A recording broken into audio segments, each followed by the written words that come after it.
Billionaires Instant Bride, Part 30.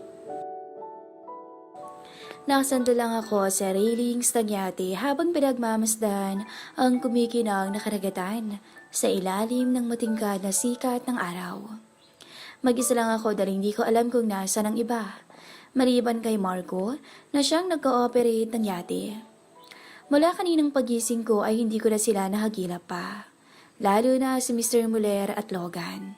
Si Noah, tingin ko ay nasa kwarto niya at nagpapahinga. At dahil wala namang ibang tao sa paligid, ay napagdesisyonan kong kumuha na lang ng litrato at mag-selfie para may remembrance ako. Pero nang pumosisyon ako sa isang direksyon, ay napasigaw ako at kumuntikan ko pang mabitawan ng cellphone nang makita ko si Logan na nakatayo sa likuran ko. Agad akong lumingon at masama siyang tiningnan. You scared me. Tipid lang siyang ngumiti bago tumabi sa akin. Sorry kung natakot kita. Anya bago pinatong ang magkabilang braso sa railings. Hindi ka pa rin talaga nagbabago. Bulong niya na narinig ko naman din. Ha?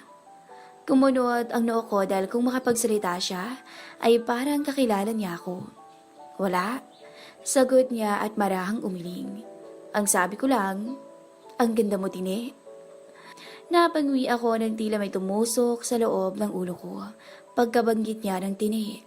Pero saglit lang naman yun, kaya hindi ko nalang binigyan pansin. Are we that close para bigyan mo ako ng nickname?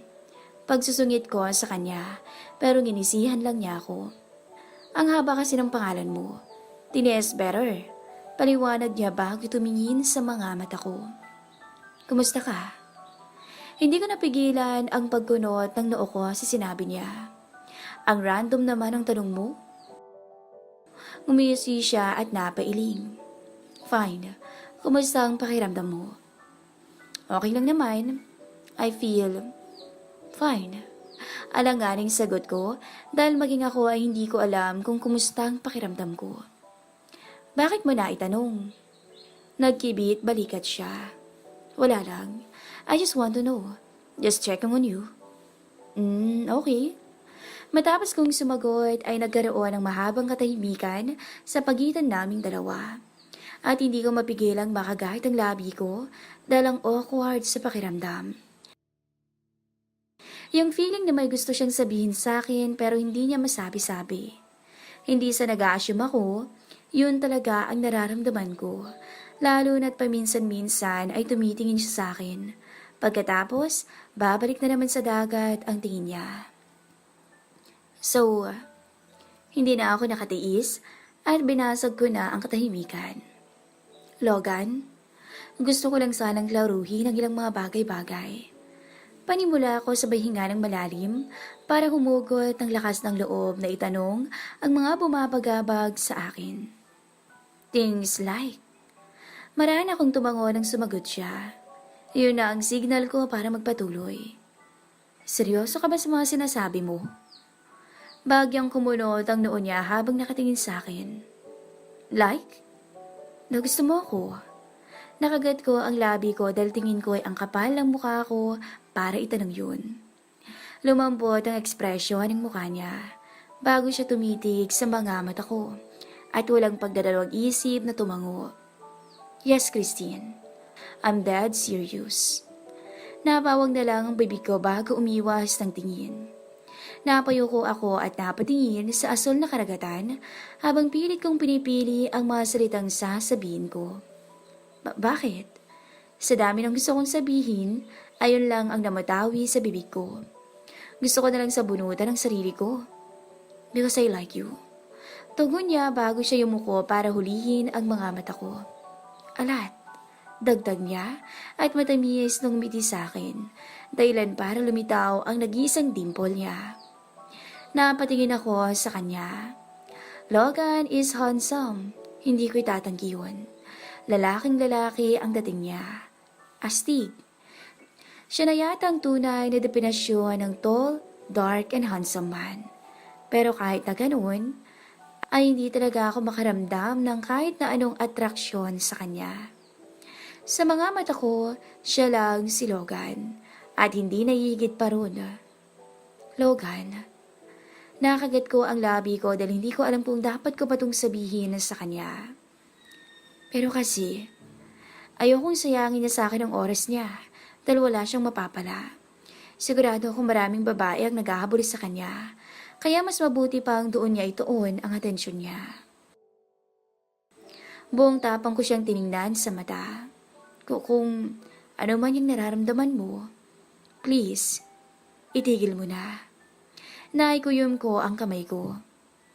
Dahil hindi kita gusto. Gusto ko nalang tumalon sa dagat. Mali ang pagkabitaw ko ng mga gusto kong sabihin sa kanya. Ngumisi siya at mahinang tumawa.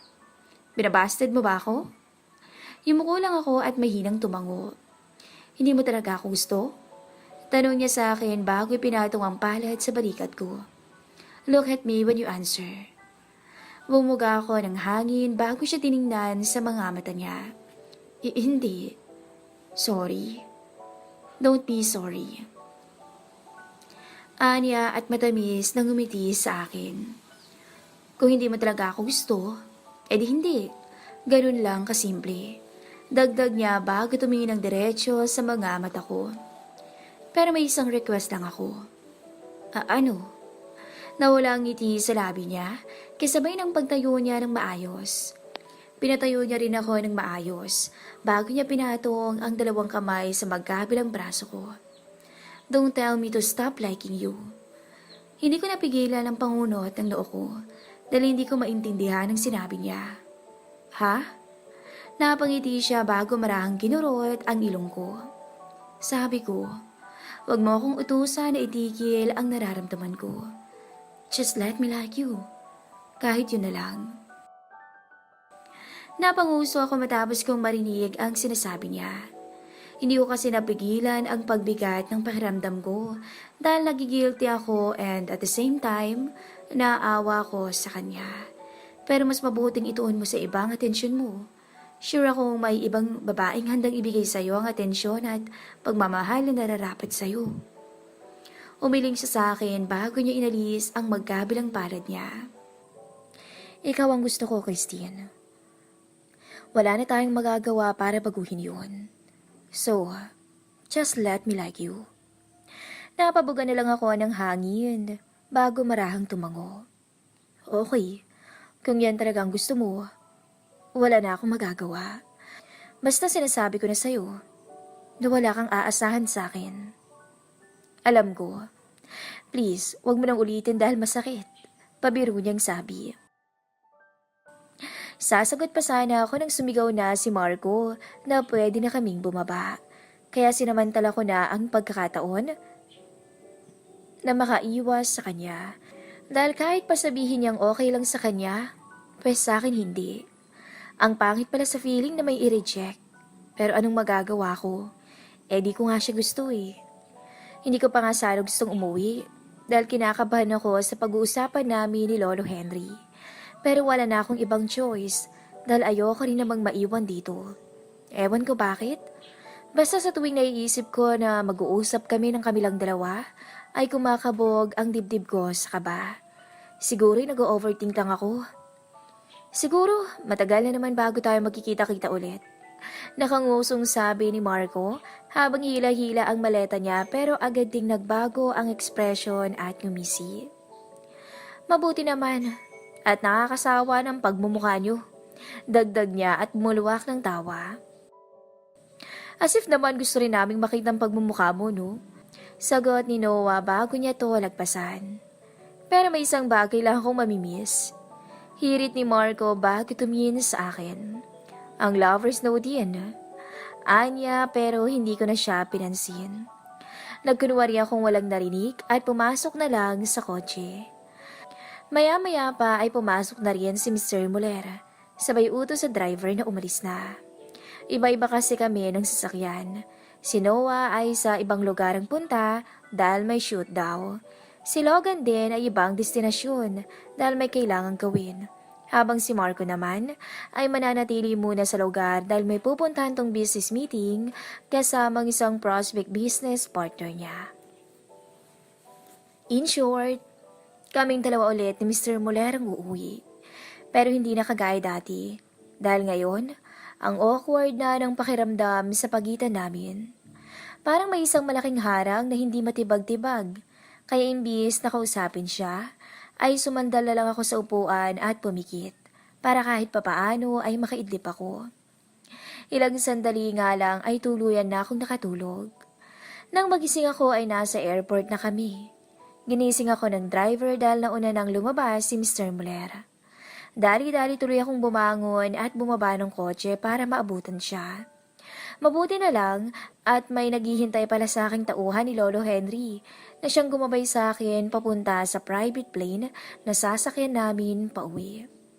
Nang makapasok ako sa eroplano, ay nadatnan ko si Mr. Muller na nakasandal na sa isang upuan at nakapikit ang mga mata. Naganap na lang din ako ng pwesto malayo sa kanya at nang hindi ko siya maistorbo. Nang makapwesto ay minabuti kong matulog na lang pero hindi ko magawa-gawa dahil sa lakas ng kabog ng dibdib ko. Ilang beses nagpabalik-balik sa isipan ko ang pag-uusapan namin ni Lolo Henry. Ganoon ang naging sitwasyon ko hanggang sa mga sumunod na oras hanggang sa makalapag ang eroplano. Nang sabihan ako ng flight attendant na nakarating na kami, ay mas dumoble pa ang kabog ng dibdib ko. Umabot na nga sa puntong naghihirapan akong huminga. Gusto ko sanang sabihin kay Mr. Muller ang tungkol sa text ng lolo niya, pero maigpit ding bili ni Lolo Henry na itago ko. Napabugan na lang ako ng hangin bago tumayo. Honey? Napalingon ako sa unahan nang marinig ko ang boses ni Mr. Muller. Let's go? Grabe, believe na talaga ako sa kanya. Nagagawa niya pa rin umakto na parang walang iwasang nangyari sa pagitan namin. Siya na talaga ang best actor. Pilit akong umiti sa kanya at tumayo. Kumapit pa ako sa braso niya hanggang sa makalabas kami ng eroplano. Pagkababa namin, ay agad kaming natigilan nang makita namin si Lolo Henry kasama ang mga tauhan niya. Matamis tong nakangiti sa amin. Welcome back, lovers! Magilaw niyang bungad at inilahad ang likod ng palad na mabilis naman naming tinanggap at nagmano. What brings you here, Lo? Tanong ni Mr. Muller. Oh, I have a business with Christine. We have somewhere to go. Simpleng sagot niya bago ko tinapunan ng tingin. Right, Iha? Yes. Hindi ko mapigilang mautal dahil sa lakas ng kabog ng dibdib ko. It's that so? Tugon ni Uriel. Then I leave her in your care, Lo. I also have an urgent meeting to attend. Dagdag niya bago tumingin sa akin. Han, mauna na ako ha? Anya at hinalikan pa ako sa noo bago tuluyang umalis. How sweet of my apo. Napatingin ako kay Lolo Henry, hindi dahil sa sinabi niya, kundi dahil sa kung paano niya yon sinabi. Wala kasing lamang emosyon ang pagkakabigas niya ng mga salitang yon. Iha, follow me in the car. Seryosong sabi niya at nagsimula na siyang maglakad.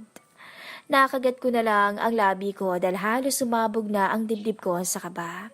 Ramdam ko'y tila bibigay na rin ang mga tuhod ko dahil sa labis na panghihina. Mas tumindi pa ang nararamdaman ko nang makapasok na kami sa loob ng kotse. Ramdam ko na ang bigat ng hangin na nakapalibot sa amin. Ang tensyon na nagpapabigat ng gusto sa nararamdaman ko.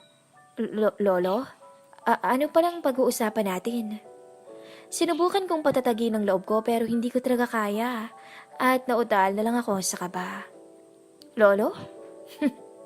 Don't call me Lolo, Iha. Matabang niyang sabi bago siya tumingin ng diretso sa aking mga mata. Kitang-kita ako kung paano maningkit ang mga mata niya. Dahilan para mas tumindi pa ang nararamdaman ko. Namamawis na ang mga palad ko at maging ang aking mga paa. Don't call me Lolo when you're not even my apo's real wife.